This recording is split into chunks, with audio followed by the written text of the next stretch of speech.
Саламатсыз урматтуу замандашым. Эми биз сабагыбыздан уланталы. Эсиңерде болсо, биз мурунку сабакта мындай болгон программаны түздүк элек, амалдарды аткаруучу. Эми ушуну бир аз өзгөртүп түзөлү. Бир аз өзгөртүп түзөлү дегени мына бул жерде мурунку сабакта биз А барабар 5 жана Б барабар 6 деп А өзгөрмөсүнө 5ти жана Б өзгөрмөсүнө 6-ны өзүбүз ыйгарганбыз. 5 жана 6 сандарын. Эми бул программада биз ушул жерден өзүбүз ыйгарбастан биз мунун мүмкүнчүлүгүн жогорулатабыз. Башкача айтканда, иштеткенде программа бизден сурайт тургандай кылып, каалагандай 2 санды киргиз деп, анан биз 2 санды каалагандай 2 санды киргизсек, ошол 2 сан боюнча мунагу суммасын, көбөйтүндүсүн жана тийиндисин чыгарып берет тургандай кылышыбыз керек. Аны кандай кылабыз? Аны биз өзгөрмөлөрдү киргизүүчү оператор Reidel оператор менен ишке ашырат экенбиз. Ал үчүн биринчи могу экөөнүн өзгөрмөлөрдү ыйгарган маанибизди өчүрүп салалы дагы. Write, башкача айтканда, маалыматты экранга чыгаруучу оператордун жардамы менен биз ошо 2 санды киргиз деп сурайлы. Анда мындай кылабыз дагы.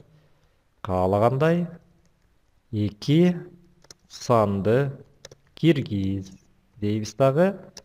Бир аз бош орун калтырып коелу. Жана мунун астына Reidel операторун жазабыз. Reidel оператору демек read деп жазылат дагы, анан ln кошулат. Кашанын ичине биз 2 сан сурап аткандыктан, демек 2 санды үтүр менен ажыратып жазышыбыз керек. 2 өзгөрмөнү А үтүр Б. Эгерде биз бул жерде 2 эмес 5 санды сурайт турган болсок, анда А үтүр Б үтүр С Д деп бул жерге үтүр менен ажыратып жазып берсек болот. Азырынча биз 2 эле өзгөрмөнү сурап атабыз. Жана муну бүткөндөн кийин дагы сөз түрдө аягында үтүрлүү чекит. Мынакей биз оңой эле өзгөртүп түзүп койдук. Эми программаны иштетсек эмне болот? Программаны иштетсек, биринчи муногу сөз чыгат. Каалагандай 2 санды киргиз деп. Программа бизден 2 санды сурайт. Анан биз каалагандай 2 санды киргизгенде, мына ал ушул программа боюнча мынакей мунагу S1, S2, S3 өзгөрмөлөрүн чыгарып берет. Суммасын, көбөйтүндүсүн жана тийиндисин. Бул жерден дагы айтып отурган нерсе мынакей сумма деген сөздү биз момундай болгон бир тырмакча каалап атабыз. Ал эми S1 дегенди биз тырмакча алган жокпуз. Эмне үчүн? Анткени S1 бул өзгөрмө, аткарылат турган өзгөрмө. Мына бул жактан мааниси боюнча аткарылат. А эгерде муну S1ди дагы тырмакчага алып койсок, анда бул символдук өзгөрмө катары кабыл алат дагы, бул тырмакчанын ичиндеги сөз катары эле болуп калат дагы, аткарылбайт. Аны да карап көрөлү. Мынакей, эгерде муну алып кое турган болсок мунун ичинде, анда эмне болот? Ал үчүн өчүрүп коелу мисалы.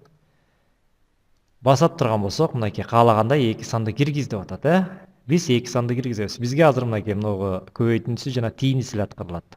Бул жөн эле сөз чыгып калат дагы, суммасы аткарылбайт.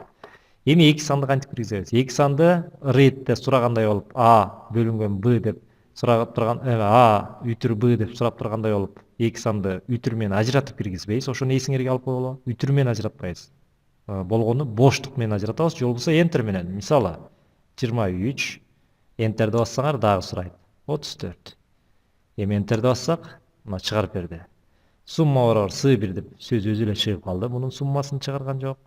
Жана көбөйтүндүсүн чыгарды, жана тийиндисин чыгарды. Ошондой эле Ctrl Delete басып өчүрүп алалы. Кайрадан иштетип турган болсок, мына экинчи жолу киргизүүнүн жолу ошол эле 23, анан бир боштук орун калтырабыз дагы 34 деп коелу. Мында дагы бизди иштетип берет. S1 782 жана башка.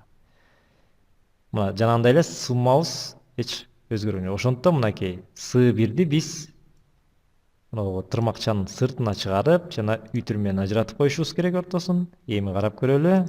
Ctrl Del менен өчүрүп алабыз. Эми иштетип турган болсок, мисалы чоң сан киргизели, 4567 боштук орун жана 8795 деп коелу. Enterди басып турган болсом, мына бул сумманын дагы, көбөйтүндүсүн дагы, тийиндисин да чыгарып берди. Мында сумманы чыгарып берди, кадимкидей эле. Мынакей, демек, бул тырмакчанын ичине эмнени жазыш керек, жана тырмакчанын сыртына эмне жазыш керек экендигин эрежесинде так билип алдык, Демек, биздин чыгарып аткан момундай өзгөрмөлөрүбүздү сөз түрдө тырмакчанын сыртына жазышыбыз керек экен. Дагы айтып кетип турган нерсе, мынакей мен мунугу өзгөрмөлөрдүн сыпаттоо боюнча айтайын дедим эле. Мына бул жерде баарысын биз real деп көрсөтүп атабыз, Бирок бул жерде А, Бны биз өзүнчө эле бүтүн сан катары көрсөтүп, ал эми S1, S2, S3'тү real менен көрсөтүп койсок дагы болот экен. Эмне үчүн дегенде, анткени S1, S2, S3'тө мунун чыгарганда эсепти алар бөлчөк сандар болуп чыгып калышы мүмкүн. Ошондуктан биз муну өзүнчө ала алабыз дагы астына эле мындай кылып берип койсок болот. Ал эми А, Бны болсо биз сөзсүз түрдө бүтүн сан киргизебиз. Ошондуктан integer'de берип коебуз. Эмне үчүн мынтип бөлүп берип атабыз? Албетте real менен деле берсеңер болот. Болгону бул программанын иштөөсүндө анын ээсин так оптималдуу пайдаланышыбыз керек. Эгерде real деп берип койсок, ал көп эсти ээлейт дагы, көлөмдү ээлейт. Ошондуктан биз ал эсти оптималдуу пайдаланыш үчүн биз мынакей A, B integer деп берип, ал эми S1, S2, S3'тү real деп берип койсок болот. Мына мындай кылсак деле биздин программабыз кадимкидей иштейт. Мынакей каалагандай эки санды киргиз. 23, мисалы 56. Жана enterди басып турган болсок, мындай кылып бизге чыгарып берди. Мына демек сөз түрдө va кызматчы сөзүндө өзгөрмөлөрдү бергенде алардын типтерине жараша монтип бөлүп койсок болот экен балдар.